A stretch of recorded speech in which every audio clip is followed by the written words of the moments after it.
江爷爷现在可是连兽医的活都抢。江爷爷今天拿着测量血压的工具来到爱宝的房间，打算给爱宝测量血压。依依们这也是第一次知道，原来大熊猫也是需要测量血压的。因为爱宝和乐宝现在年龄越来越大了，这些都是以后必不可少的检测。江爷爷顺便对瑞宝和辉宝进行了科普，表示瑞宝、辉宝现在还不需要血压检测，所以接下来的小零食都将属于妈妈的。瑞宝、辉宝不可以吃，虽然不能吃，但是看看还是可以的。看辉宝这是满眼透露着给我一口的想法，因为现在还是练习阶段，目的是为了让爱宝接受这个东西。江爷爷只是将血压检测的工具放在爱宝的胳膊上，然后对其进行揉捏，让爱宝适应。同时，江爷爷手上的零食始终都没有停过。等江爷爷手里的小零食喂完了，爱宝这次的血压检测训练便也结束了。爱宝秒懂奶爸，看到奶爸起身后，自己也转身离开了。接着是乐宝这里，乐宝表示奶爸少废话，直接开始吧。乐宝给奶爸手里的小苹果都快忘吞了，但当江爷爷拿出血压检测工具时，乐宝害怕的立马给手收了回去。没想到乐宝只是表面看起来雄壮，原来内心里比爱宝还谨慎。不过江爷爷这里并没有放弃，而是耐心的哄着乐宝，让乐宝再次伸出了手。这次江爷爷一边用小零食吸引着乐宝的注意，一边一点一点的将血压检测仪放在乐宝身上。江爷爷真是太有办法了，就这样一点一点帮乐宝卸下了防备。最后江爷爷就算拿着血压检测工具在乐宝胳膊上来回摩擦，乐宝都不会抗拒了。在江爷爷这里真是大小孩通吃啊！俩爷爷又给瑞宝、辉宝整活了，给贝贝树和人造树之间搞了一根独木桥。这棵小树又是出自江爷爷精选，因为瑞宝、辉宝现在还小，江爷爷特意选择了一根分叉比较多的树干，这样可以拓宽瑞宝、辉宝爬行时的路。同时，这让姨母又多了一个放置竹子的地方，姐妹俩不用再争抢树杈了。瑞宝看到姨母过来了，开心的凑了上来，一下给辉宝压在了身下。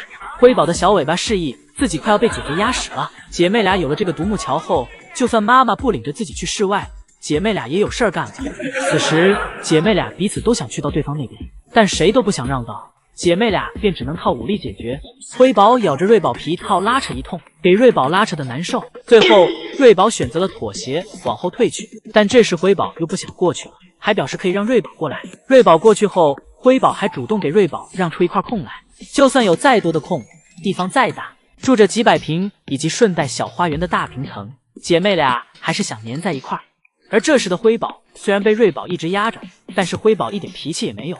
姐妹俩之间就是这样相互打闹，互不记仇。但要是爷爷和姨母惹他们的话，他们肯定不会这么做。瑞宝这里直接给辉宝从独木桥上挤了下去，被挤下去的瑞宝转头去到了妈妈的小亭子上，而独自在独木桥上的瑞宝这下可以敞开玩了。 아마 루이 후이는 한 450일에서 500일 정도 되면 이제 아마 푸바보다는 조금 빨라져야 될 것 같아요. 今天已经是瑞宝、辉宝出生的第452天了。显然，江爷爷所谓瑞宝、辉宝设想的进行独立的计划，时间已经到了。根据江爷爷对瑞宝、辉宝一点一点的培训，从这周江爷爷视频中对瑞宝、辉宝进行室外环境的适应训练，或许这就是初步对瑞宝、辉宝进行独立训练计划的其中一个部分。在节目中说的瑞宝、辉宝会在450天到500天之间进行独立，现在仅剩下1个多月的时间了。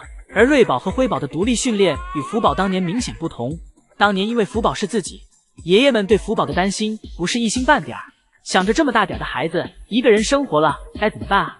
福宝当时即将要独立的消息，让爷爷们内心久久不能平息，给爷爷们造成的伤痛宛如孩子长大要出嫁了一样，堪比骨肉分离一般。而现在瑞宝、辉宝这里，爷爷们不仅是有了福宝当时的经验，瑞宝和辉宝现在彼此也有个伴儿。虽然是独立，但爷爷们只可能给姐妹俩与妈妈的生活进行分离，并不会让姐妹俩彼此分开，所以他们依旧可以相互陪伴，不会感到孤独和无聊。不过爷爷们对于瑞宝和辉宝这里的独立计划制定也不会比福宝差。当时福宝独立将爷爷制定了3个阶段，每一个阶段又分别制定了详细的流程，想必瑞宝、辉宝这里肯定也有周密的计划。只不过江爷爷总是喜欢闷声干大事儿，想必计划没有实施之前，江爷爷是不会透露的。也有很多姨姨们猜想，等辉宝、瑞宝能独立来室外园区时，就是瑞宝、辉宝彻底独立的日子。江爷爷真是总喜欢在平淡的日子里干大事啊！江爷爷这周瞒着所有人，带着瑞宝、辉宝偷偷去了室外园区。瑞宝在看到爷爷给通道门打开后，立马飞快地跑到爷爷身边。瑞宝看着眼前这自己向往已久的神秘通道，充满了谨慎。面对着突然打开的通道门，瑞宝保持着冷静，对其仔细的探索跟分析，小心翼翼地勘探着。辉宝这里紧跟其后，辉宝这里什么也不懂，只知道跟在姐姐后面就行了。前面有姐姐开路，自己根本不用担心。姐妹俩此时对通道门口都充满着谨慎的心理。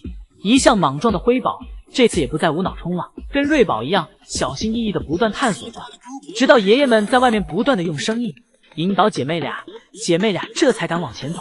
不过这次江爷爷只是让姐妹俩单纯熟悉了一下去往室外的路，并没有给室外的门打开。但姐妹俩进去后就不想出来了，江爷爷只能自己钻进熊猫通道里，给姐妹俩哄出来。难以想象江爷爷此时是个什么姿势。经过江爷爷反复的让姐妹俩对通道门进行熟悉，第二次时瑞宝辉宝便表现出了坦然和接受的样子了。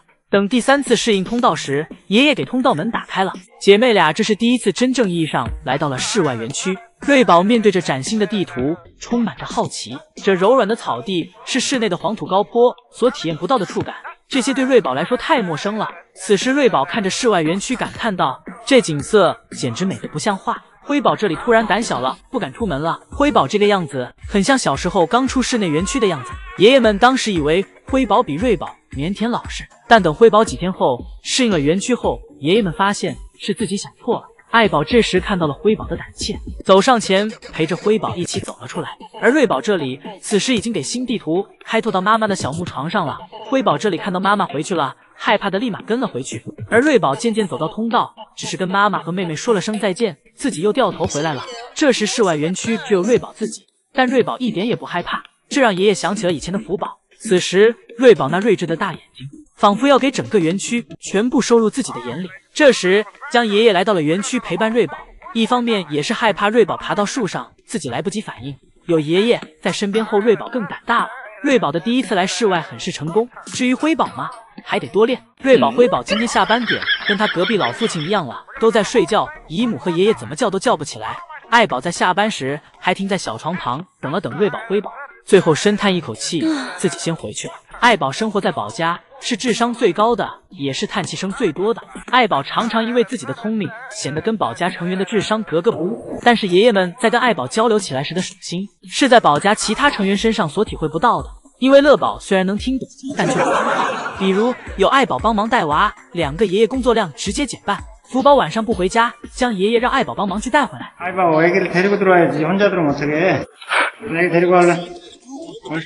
爱宝真的就听了江爷爷的话，走去正缩在角落的福宝的身旁，然后推着福宝走了回来，而且还是直接拖到了房间里。当老宋头录视频没人搭理他时，老宋头就来爱宝身边，让爱宝给自己点画面。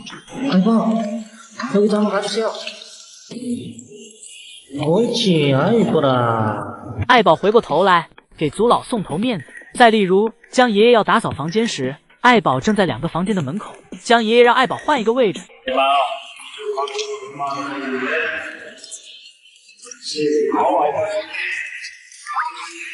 爱宝真的正如江爷爷所要求的，起身乖乖走到一旁。爱宝真的什么都懂。听到奶爸喊自己回家时，爱宝听到后，为了不让老宋头着急，先是点头回应老宋头，表示自己收到了。所以爱宝面对着姐妹俩的不听话不懂事儿的样子，常常叹气，表示他们真是完全随了他那个笨蛋老爹。